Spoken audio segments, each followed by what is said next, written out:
Welcome to Unexpected Desolation to another GBHL channel video. You are here with GBHL channel host GBHL James, and I'm doing a tournament review straight after my Throne of Skulls one because I struggled remembering everything from my Throne of Skulls one. So I'm doing a tournament review of East Grinstead, which was yesterday. I'm going to try and make this one reasonably quick because I know that I can rabble on, and I've noticed that Jamie's tournament review for Throne of Skulls was 24 minutes and mine is over an hour.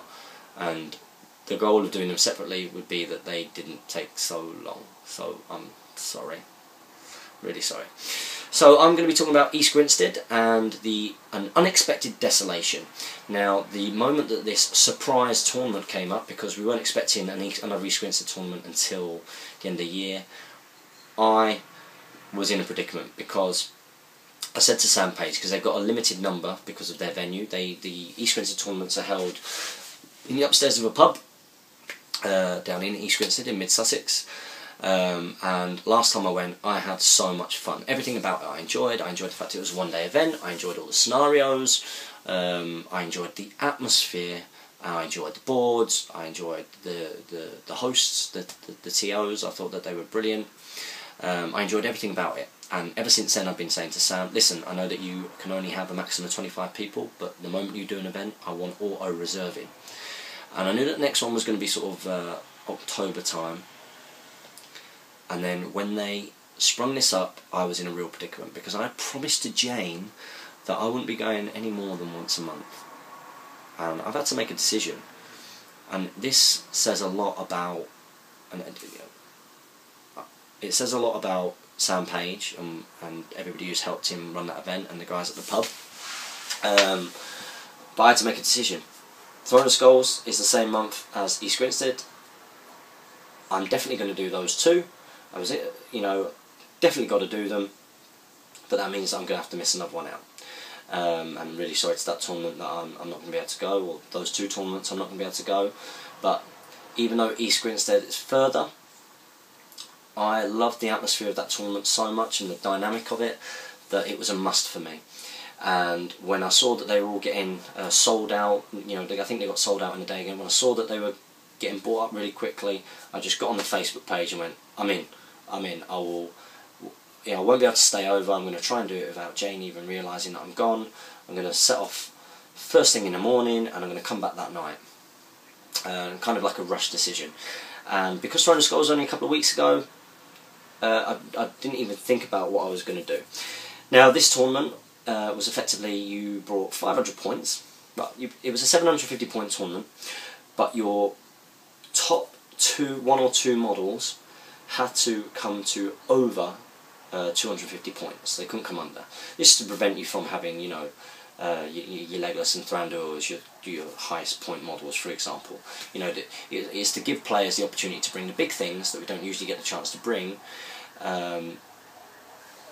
Without the games, then so that the games can still be reasonably quick. So it's effectively like 500 point games with a big hero or two big heroes that you wouldn't normally play with. And I thought that was a really, really good idea.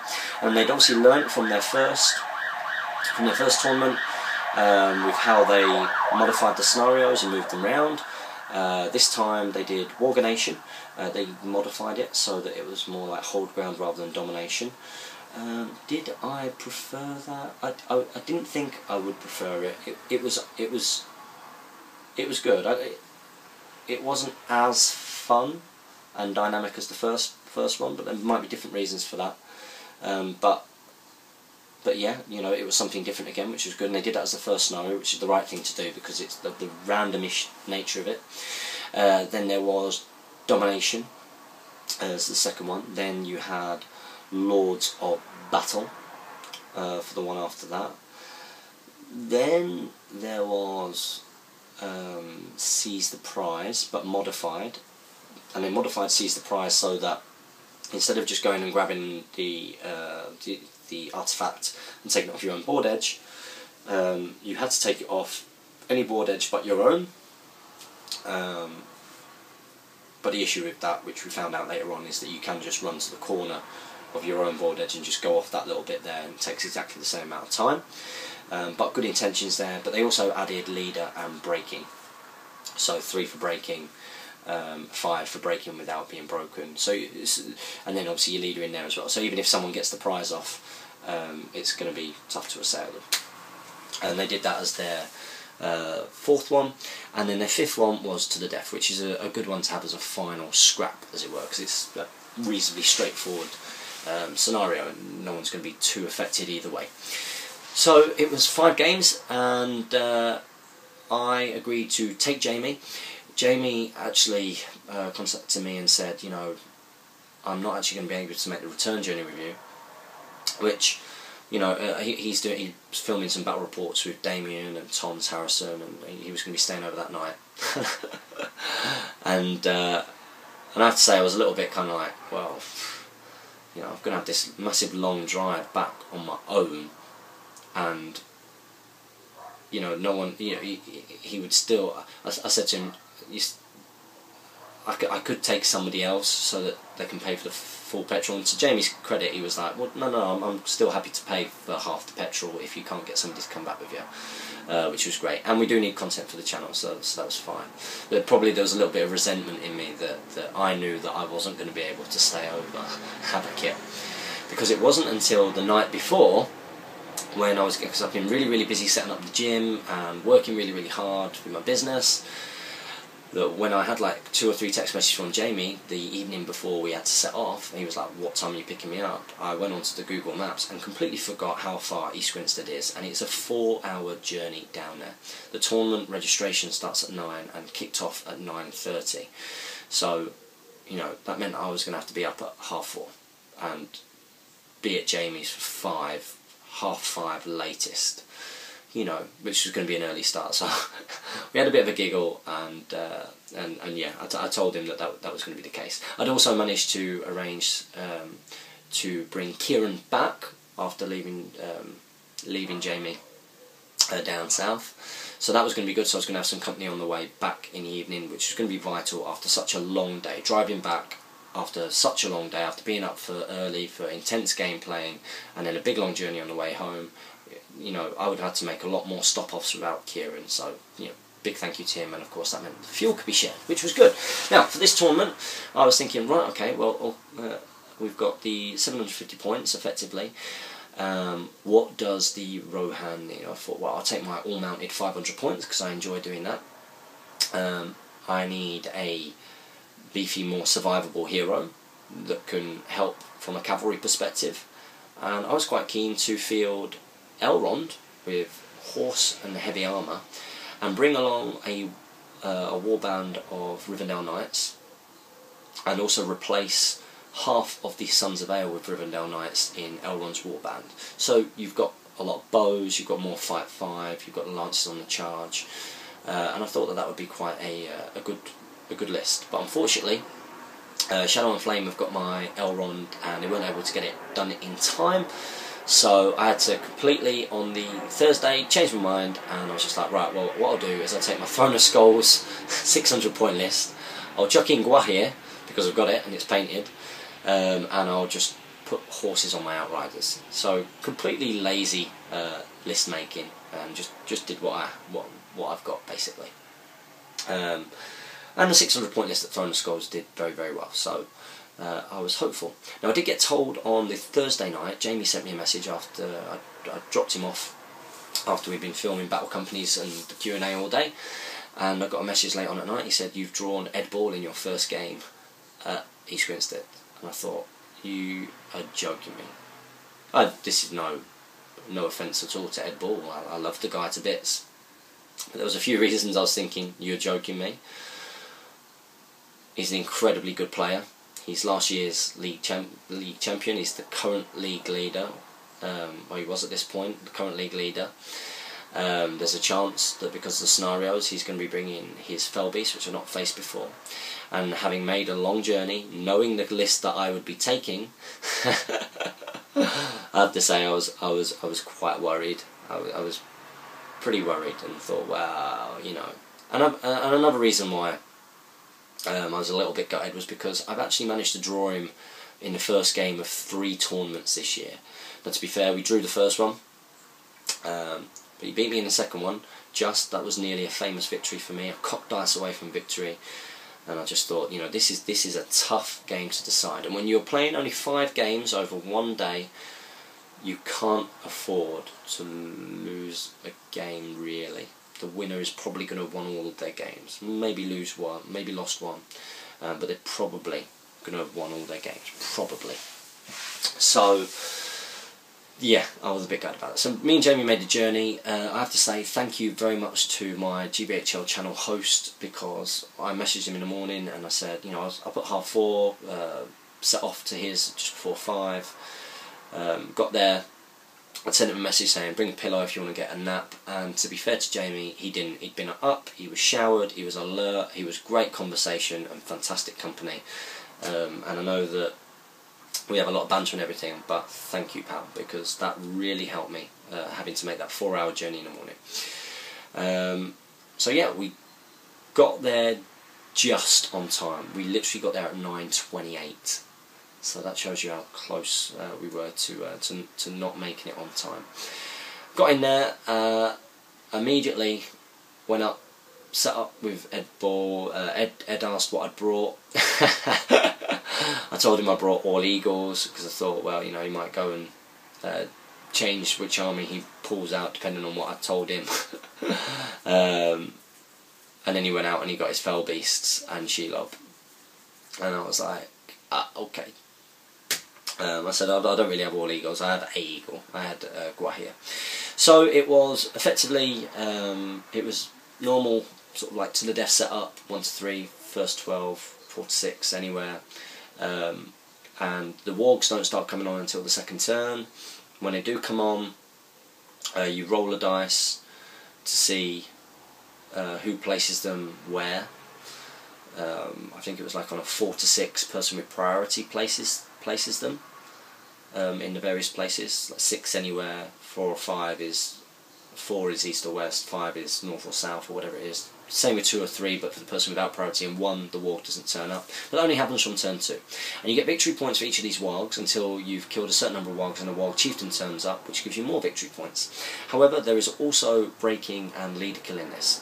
And I thought straight away, there is a very, very good chance that he is going to be able to kill my leader in this game with his Fell Beasts, and a very, very good chance that he is going to be able to break me, because monstrous mounts, charging, cavalry, hurling, barging, all that kind of stuff was going to be tough.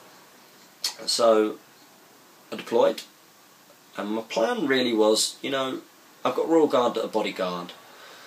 Let's try and get them as close to the Fell Beast as possible, so I can at least charge him when I can. Try and get a few things around the outside, so when the wargs are coming on, I'm at least being able to get some VPs there. And I knew that the minimum number of VPs, the minimum number I needed, was the 7, because I was expecting to be broken or leader killed. Now, I've never played against Ed's Fell Beast before. I've never played against him, and of course there is a lot of opinion on how that force plays. A lot of people saying it's, you know, it's really broken, but many people, and actually rightly so, saying, well, it's not the force, it's just because Ed is a very good player who knows how to play it. He knows exactly what he's doing, and now having played it, I would subscribe to that opinion. So I knew that this was going to be a really tough game, and that I would really. It was probably the best scenario to be playing him at, because there was that random element of where the wargs can come on. So I deployed. Deployment was key. Unfortunately, Guahir had to deploy in the first 12 inches, as did all of my warbands apart from Eowyn and her Royal Guard, which that was the one that really I wanted to be in the middle, near the front, but I actually set that back for various reasons. And one of the best decisions I made really was to put Erkenbrand, because I thought he's gonna try and take Erkenbrand out of the game early, because the +2 courage horn, he doesn't want me to just be able to charge with my Sons of Ale and Riders, you know, willy-nilly and easily. He knows that, yeah, I can do it with the Royal Guard on foot, but they're on foot, so that's going to be tougher for me. So I put Eomer on one side, Erkenbrand on the other, Guahir in the middle, to be able to react each way. We rolled for priority, I got priority, and Ed called a heroic move. And now I wish I'd have countered it. Because what happened next was a lesson. A real good lesson. It was fantastic. It was, from a strategic point of view, it was fantastic. I really enjoyed seeing this all in action. Ed compelled Guahir forward, then surrounded Guahir. He then used one of them that was charged in on Guahir to transfix one of the sons of Ale, and another one to Kamal, I think it was, to transfix Erkenbrand. Now I'd positioned everything so that the Fell Beast couldn't sort of land and get into contact with the heroes without... They would have to go on the outside so that the heroes could still react and do what they do. And all of a sudden I realised that I was in a lot of trouble. A lot of trouble. Ed knows what he's doing with his force. Now, so he did what he was doing, which obviously he's done a million times before. And then I have to say, he then started getting a bit agitated when it came to my turn. And of course, having never played this before, not knowing the rules of what he's doing, needing to know what they're doing in order to understand the game, it probably felt to him like it was slower than it should be in his mind. It obviously benefits him for the game to be going quick, because, you know, he's probably going to break you and he's probably going to... But he made the inference, which, you know, I did challenge him on. He made the inference that I was deliberately time wasting, which is a load of rubbish. And I did say to him, come on now, Ed. I said, you know, you've got 5 models to move. I've got 29 models to move. You know, you're having enough time to think about what you're doing, but you've done it before. I'm having to really think about what I'm doing. It's not like I'm moving a model, moving it back, moving that same model, moving it back. Just having to think and having to ask what things do. Failed my courage test to charge Kamal with one of the Sons of Ale, to at least sort of keep him pinned back, because I knew that he would be coming in, but this was when it was my movement.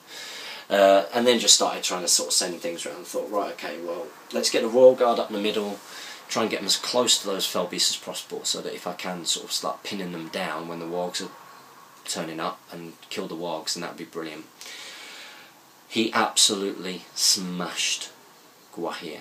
I did send a couple of things on some of the Fell Beasts, and the way that he used Barge, the brutal power attack, to continue to get in position, the position he wanted to kill Guahir, was really impressive. That Ed is really good with that. He's a very good player. He's been a good player in both the games that I played against him. Nearly, you know, he was sleepwalking into a defeat in the second one. In the first one, it was a tactical standstill. But you can tell with the Fell Beast, he knows exactly what he's doing. And he was smashing me. Guahir died first turn. He got in on the Son of Ale. He didn't even heroic combat, he just barged so that he could get in on Erkenbrand. He killed Erkenbrand. Erkenbrand, because when you... This was another thing as well. Compel is a horrendous spell. And when and Erkenbrand and Guahir, with only having 1 will each, were easy targets, really. So Erkenbrand and Thingy went down first turn, and I was like, oh no. I'm getting trounced, and it was tough. And then there was a bit afterwards.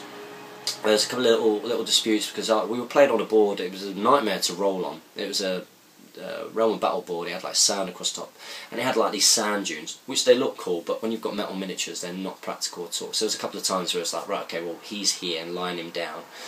Ed's got like a 60mm base that he uses to see if he can get things in, and there was a couple of little disputes where it's like, well, yeah, but yeah, I did put him there so that you couldn't get in. But of course I've had to lie him down because it doesn't go on the sand dune and stuff like that. You know, just little finicky things that, you know, if you're playing certain types of players, it wouldn't be an issue. But Ed is very, very, very competitive. Very competitive. So you have to be sharp, and you have to challenge him on certain things. But he knows what he's doing with that force, and I was getting taught an absolute lesson. It was pretty brutal. But when the wargs started turning up, I started to feel a little bit more confident. Now he used Shelob and some of his and his Knight of Umbar and his Undying to and his Witch King to stay together to effectively. They were obviously going to be trying to break me, and they're trying to kill Aemma force, which is why I went at them with the Royal Guard to kind of pin them back. And then he had Kamal, who was going to be killing Wargs, and I just ran away. I thought, right, well, let's get some Sons of Ale and some Outriders like around the board, as far around as they can, so they can spring up on some Wargs, which they were doing okay. We were getting into what was going to be the last turn. I have to say, at this point, I think I had 5 VPs, and I was in combat with 4 Wargs, I believe, and I had 5 VPs, and he was in combat with 2 Wargs. You have 2 Wargs? Yeah, and was on 2 VPs, I believe. So, presuming he'd kill them and be on 7-4, and then if you could break me and kill my leader, that would put him on 10, and I could only get to 9 maximum. But with some fantastic heroics, some bad luck on his part, I actually managed to kill the Witch King with Royal Guard. Royal Guard mobbed the Knight of Umbar, managed to kill the Fell Beast, which was great. Aemma was hanging on by a thread, wasn't getting wounded, was winning his fights in the turn before. So it didn't look like he was going to get the break in. I think he needed to kill another 4 models to break me. But if he could kill his Wargs and get Aemma, then that would take him to 7. So I needed to kill 3 to guarantee the win, 2 to at least guarantee the draw. And I did kill the 2 Wargs. I didn't kill 2 more of the Wargs, which was worrying. He killed his, and then it came down effectively to this combat with Aemma, and Aemma won it out. And with that, it meant that it was a very low-scoring 7-4 victory to me, which was a complete surprise. And I have to say, I really enjoyed the game. You know, in spite of, I had a feeling that it was within like 5 minutes. Like Ed had moved, I started moving things around. Ed's kind of pacing that. He's not looking at you when he's talking. He's being quite curt and everything. You know, loved the guy to bits. And then he's like, I'm going to go and I'm going to go over here until you're done. And I could tell that he was like going up to Sam and maybe saying things about time waste and stuff. But it was like, already, really? Because I'm not. I'm really, really not. So I was a little bit disappointed with that. And then, like I say, when he did start to say things about it, it's like, no, that's really not fair, because I'm really not deliberately doing any kind of time wasting here. I'm just thinking about what I'm doing, and it would be stupid for me not to think about what I'm doing. Otherwise, I'm handing you the victory. You know what you're doing. You've been playing with that force for a long time, but it didn't ruin the enjoyment of the game for me. I thought it was a fantastic game. I was incredibly lucky to be playing him at that scenario. Any other, and he'd have absolutely smashed me. Now, playing it, because I've never played his Felbeast before, I played his Hobbits twice, I can see why some people will not like playing against it, because there's not a lot you can do. You know, your leader is probably going to die. I mean, I was quite lucky with Aemma, like really lucky with Aemma. Your leader is probably going to die if he wants to kill him. He will probably break you, and in a lot of the scenarios, that's what it's about. Leader and breaking are so important.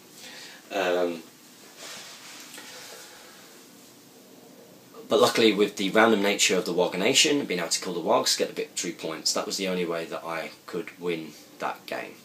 It was the only way I could win that game, and that's the only reason I did win that game. In spite of everything that happened, I really enjoyed it, and I really enjoyed the game with Ed. And I know that people complain about him and his fell beast. They think that the list is broken. I don't think everybody could play the list like Ed does. The reason why it's really good is because he knows how to play it, and he's really good with it. And I think that's probably why he gets the feeling why people are playing slow against him. Because I've seen him do it at other tournaments where I've not been playing against him, and he's like straight away gone over and got, this person's already playing for time. They're probably not. They've just probably not faced it before, and it's so intimidating and so hard to deal with. You know, I think Ed, probably watching this, what you've got to understand is that, you know, it's really hard to play against. So you've got to think, you know, you present so many challenges. I really enjoyed the challenge. Whether I'd won or lost, I enjoyed the challenge. I've got no complaints about the actual force itself. Yes, Felby should definitely be more expensive, you know, and the fact that they're the only ones that are the sort of monstrous mounts is quite tough. And yes, in synergy, it is all pretty horrendous and works so effective together. But that's not a problem. I just think that I think that it's because he knows how to play it. I think that's what makes it really effective. A great game. I would love to play it again, win or lose. I would love to play it again because it posed a lot of challenges, and I like a challenge.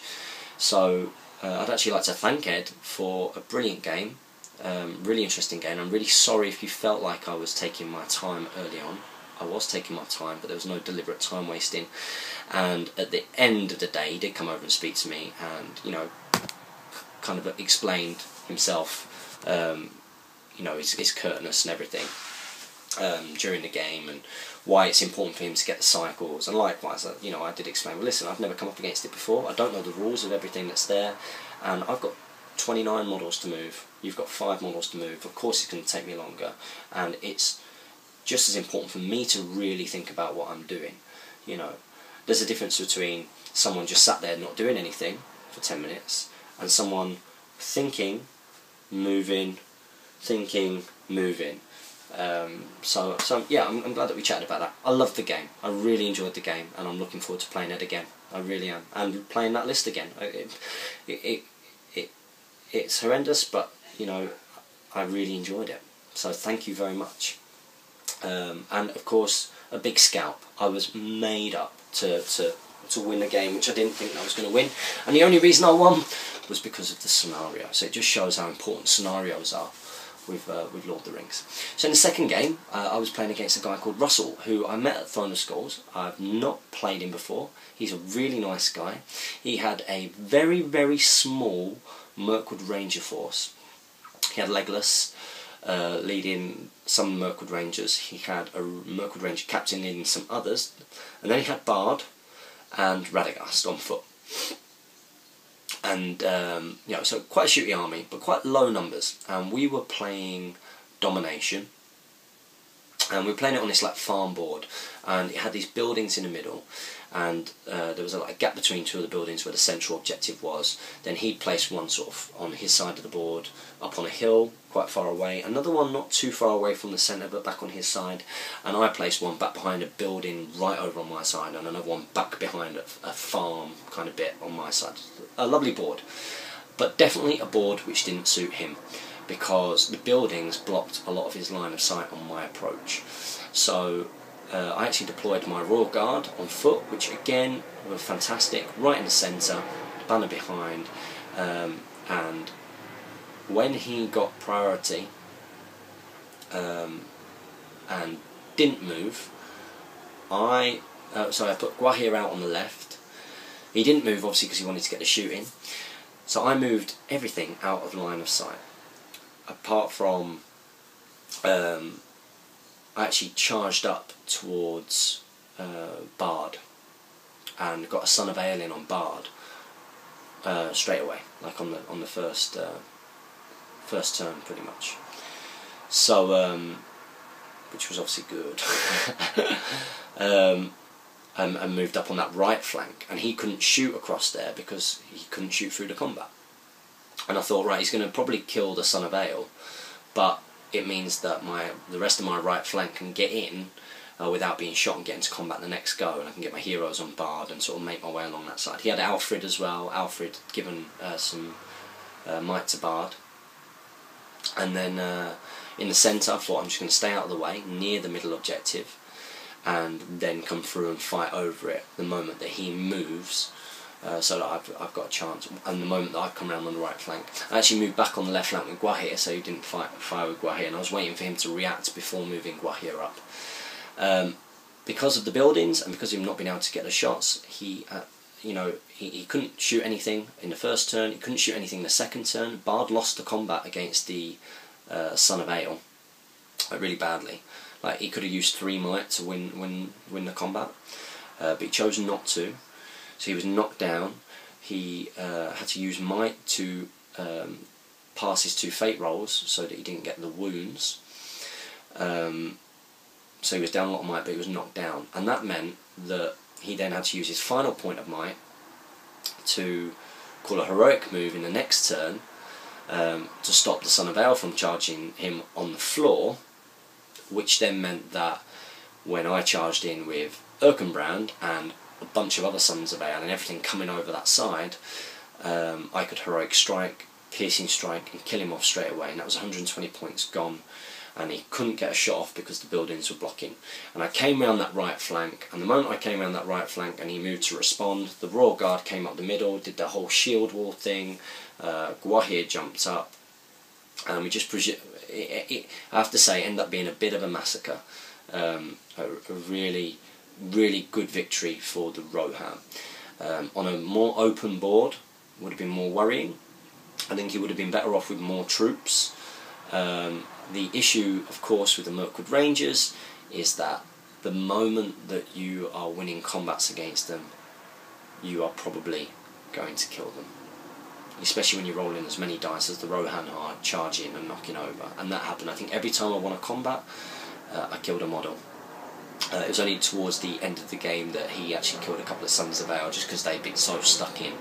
And I also made sure that I wasn't sending in multiple models against his Mirkwood Rangers because of their special rule. I wanted him to roll as few dice as possible, so I wanted to get my multiple attack models on 1 model at a time, and really just hope that he wasn't rolling the 6s, which he didn't really until the end of the game. I also managed to kill heroic combat into Radagast, kill his leader really, really early on, and I kept Aemon Knight of Pelennor right out of it until the end because I didn't want to lose those VPs. I actually got maximum VPs from this game. But Russell was a really great guy, really enjoyed catching up with him, meeting him, playing against his force. I'd love to play him again. He was just really unlucky the scenario that he played me, so it was a good win for the Rohan, and that win, those 2 wins, actually put me on the top table in the next game. Now Murtaugh, James Baldwin, set up on the top table. We had lunch. You pay for you don't get your lunch included with East Grinstead. You pay for it at the bar, and you pre-order. And I'd ordered a chicken Caesar salad, and I have to say it was gorgeous, really, really nice. And that's another thing I actually like that, the fact that the food's not being provided as part of the ticket, because then it just tends to be, you know, cheap and nasty sometimes. But this was really, really nice food. So I was made up with that. Came back up, and it turned out that the other top table person was Damian. Now, I've never ever played Damian O'Byrne. This is our roving reporter. Never played him in a competitive game. I played him. I played his dwarves in a fun game in the first Mansfield. I was quite lucky to smash him in that game, which was good. So I was really looking forward to this, and it's really interesting. We've discussed before. I mean, he was worried. He was saying to me at lunch, "I think I'm playing you. It's Lords of Battle." And Lords of Battle is a good one for me. But I didn't think he needed to be as concerned as he was. He was very, very concerned. And I thought, with it being effectively a 750-point tournament for him, it's a sweet spot for Isengard, because he can then bring Saruman and Grima. And Saruman and Grima are, you know, they are a dream team. And I had nothing in my army to counter that, so I knew the kind of game that I would probably have to play. And the plan was was to keep out of range of his crossbows. So Damian brings a third crossbows basically. He had a shaman, the rest were ferals. What else did he have? He had 3 on Wolfsbane, which was interesting, and that was because no other Isengard hero can get him over the 250 points for the top 2 things. And I wasn't massively worried about him with him being fight 4, though I knew that if he did win the fights that he would be key. It was more the Saruman and Grima. And me and Damian went into this game and we played it exactly how SBG said. We made agreements right at the start, you know, like when we were moving things around. It's like, listen, if you mean it to be out and you don't quite measure it to be out, and it's clear that you're meaning to things to be out of range or in range of things, we'll just move accordingly.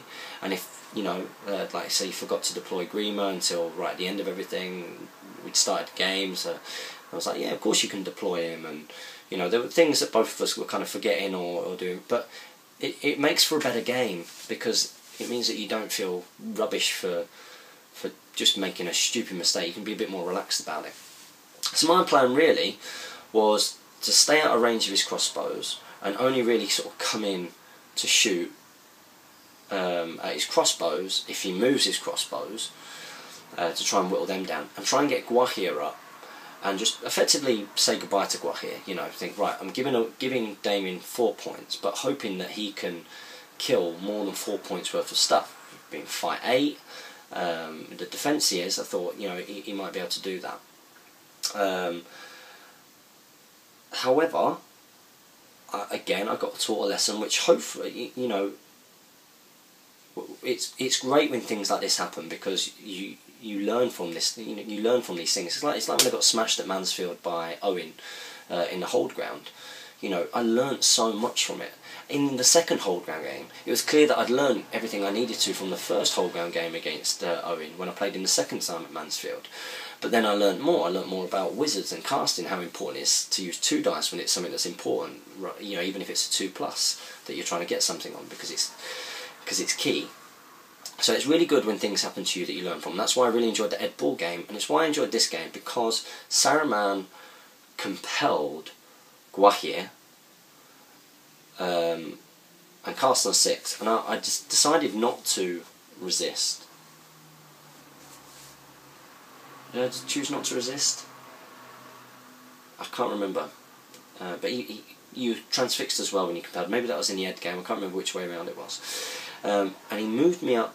I'd kept him 12 inches away from his berserkers, hoping that he would win priority in the next turn, not move, and I could get in on them, or I could get on them on the next turn. And the mistake of that is then, of course, he can compel, and he compelled Gwahir up, cast it on a 6, I think, and then was able to mob Gwahir. Gwahir was transfixed. Grima had moved up, you know, up to that area near Gwahir, so Gwahir couldn't heroic strike to go out because he didn't have the might to do it, and Gwahir got taken down in the first turn. And all of a sudden, a game that, you know, I was hoping to make Damian chase the game by just getting enough VPs, and because of him then having to chase it, that's not, you know, chasing a game when a third of your force is crossbows isn't ideal. So the plan was good, but Damian is a better player and a more experienced player, and that bit that he did there meant that my plan was no longer effective when my dice rolling for shooting was as shocking as it was. I killed 1 feral with shooting in the whole game, and I thought across the game I might get 4 or 5. I've got 10 shots a turn, you know, 4 on a 3+, everything else on a 4+.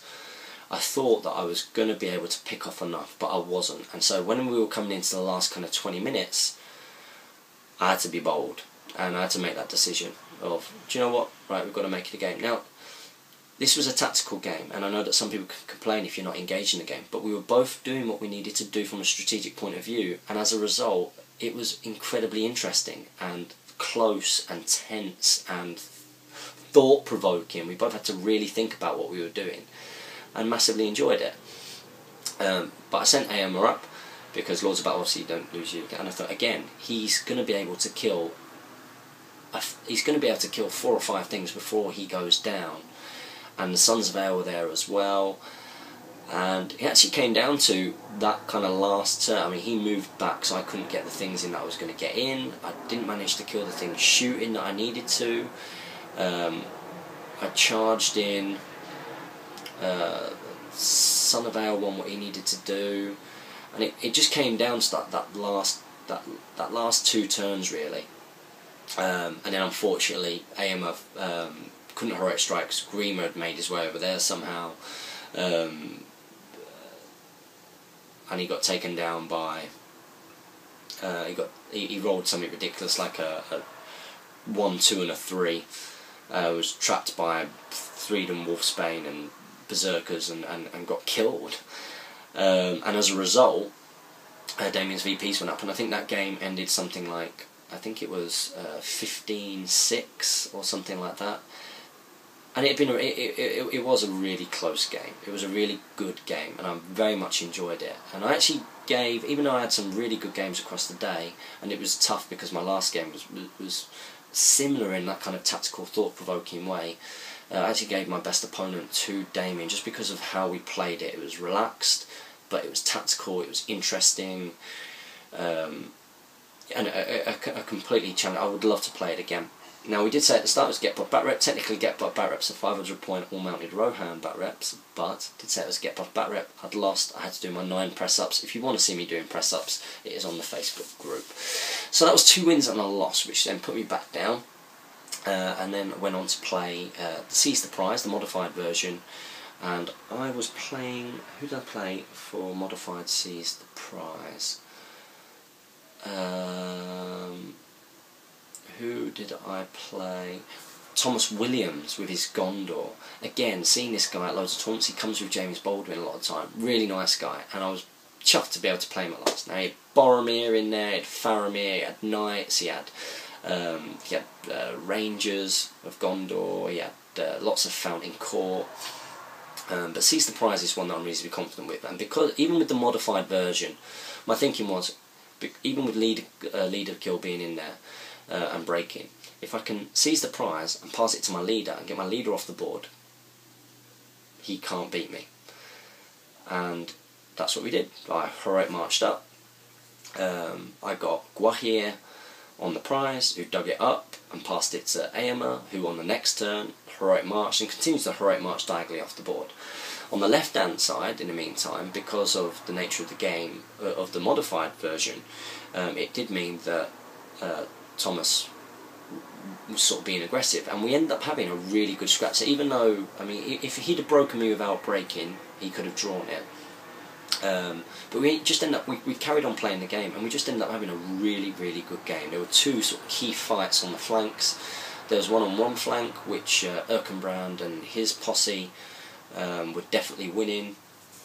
There was the, I withdrew from the middle, because I was like, sack that, that's where all of his strong stuff was, like Boromir of Gondor, who ended up going up and scrapping with Gwahir for a lot of the game. And then over on the right hand side you had Eowyn, her Royal Guard, and some other stuff, fighting Faramir and his, and it was just a really good game, like really enjoyable game. It was just a shame that really the Seize the Prize, even though it had the tweaks, it wasn't quite there. And I think what we're going to do for Seize the Prize at Desolation of Stockport 2.0, because we are still going to do it, so there aren't too many of like the whole ground, high ground, take and hold kind of scenarios. We're going to do it where you do get the points for breaking. Leader's not going to be in there. But we're going to say that you must take the prize off the opponent's board edge. I think that's the key. That's going to be the key bit. Very much the key element. So yeah, so that was another win, which was great, and I didn't realise it, but that was taking me to the last game. Now, to get me through this day, I'd been drinking loads of coffee, loads of Diet Coke. I have to say I was pretty alert, feeling good, and I got drawn in the last game against Mr. Charming himself, Thomas Handsome Harrison. And I've never played him in a tournament either, which is unbelievable. And I was actually struggling to, when I was thinking, we have played each other, when have we played each other? And apart from a scenario at Damian's, I was thinking, when did we play each other? And of course, it's the Kinstrife Umbar versus Galadriel bat rep that we've got on the channel. I can't believe it. Now, he'd taken an Athelian-themed Gondor army, and we were on table 3 at this point. So we're both doing very well. Got 3 wins and a loss each. And the final game was to the death. Both of us had banners. He had a banner on. He had a banner on Boromir. So I thought, I'm not gonna get that, or it's gonna be really tough to get that. I thought the only way I'm going to win this is keep my banner well out of the way and maybe try and break him, kill his soft stuff, because his army wasn't massive. So I was reasonably aggressive in this game. It looked really cool. We were on a brilliant board. He'd set up in a kind of crescent in the corner around one bit, and then he'd put like, well, it wasn't Madriel, it was Damrod and some ranges another bit, and I outshot them and went round. I took the left flank and I was progressing up the right flank, picking off rangers. He was picking off some bits of mine.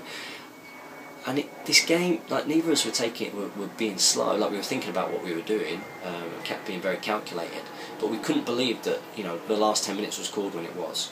So it started to be a bit more aggressive, just to get the game in. And really it ended up coming down to, I mean, Guahir got in. Unfortunately, there was some heroic combats that went against me, and Boromir managed to get up on Guahir. Guahir got taken down, which was not amazing. And Eomer, who was my leader and obviously gives away points, was reasonably exposed at this point, and it came down to a heroic move off effectively to get him away, and moved him back into charging Damrod and through other stuff to hold up the advance of Boromir and his lot. It was a really even fight across the way. Lots dying on both sides. Well, not lots dying, but casualties either side. I would love to have played this game on. This was the kind of game that I would love to have had a few hours playing, because it in fact, I might ask Tom if we can film a bat rep of that exact game again, because it was that good. Knowing that we were on the last turn, I mean, Tom was kind of saying we might be able to get another turn in. I was like, we're probably not going to get another turn in, because Dice Down got called, and you had Eomer charging in on Damrod. Eomer had 1 point of might, rolled to win the fight. He lost the fight to Damrod. Damrod had a chance to wound Eomer. Yeah, he had 3 fates, but you roll 1s and 2s for those fates. He'd got that wound and he'd have won the game. But luckily, it didn't happen. Damrod failed to wound Eomer, and it was the end of the game, and it was a draw. A fantastic game. Loved playing Tom Harrison. Loved catching up with him. We were great. Absolutely loved it. And that was all of our games done. And we looked up the tables, and it was clear that we did have a winner. Kieran, who was my driving partner on the way home, he managed to be on the top table in the last game. Ed was back up on the second table, so his strategic loss to me in the first game, got him onto table 2, and he beat Calamedons. And then me and Tom getting the draw meant that really it was only the winner of Calamedons and the winner of the game below us, if there weren't draws, would go above us, so we'd be 4th and 5th. And our roving reporter Damian, so obviously he beat me, he deservedly won the tournament, so big round of applause to Damian. And then we had Ed Ball in 2nd place, and then there was Murtaugh, so big congratulations to Murtaugh, who effectively bought the Feral Filth as well. Basically got the carbon copy of Damian's army, and he'd won all of his games except one. I think he lost to Kieran actually. And he came 3rd, so really good, because he's not been playing the game for that long really, and he's a definite regular on the tournament scene now, so that was really good to see. And just a fantastic tournament, really good tournament, great fun, some nice little ideas to make it different, a nice sequence of 5 games over one day in a really good order with pretty good boards. The only thing that I would change about that event is have better lighting and have it so the boards are secured, so they're not sliding around on the tables as much. That would be the only thing I would change about the event. It was great fun. I was chuffed to win 4, lose to the tournament winner, and draw with Tom Harrison. I had a really tough run in on this day, and considering I've been up since 4:30 in the morning, I was made up with that result. So the Rohan, leading the way again. Guahir didn't do anything. It really was the 600 point plus the Outrider horses, which did all the work for the whole tournament.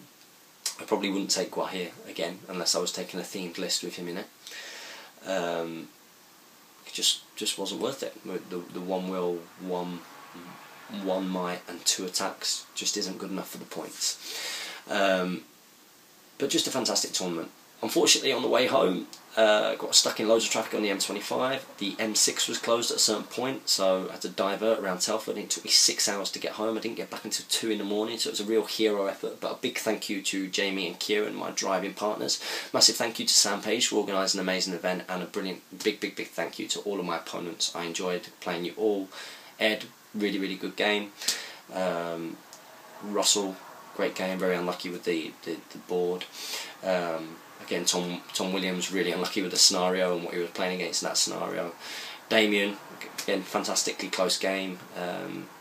Again, would love to play that game again. And Tom Harrison, really enjoyed that game.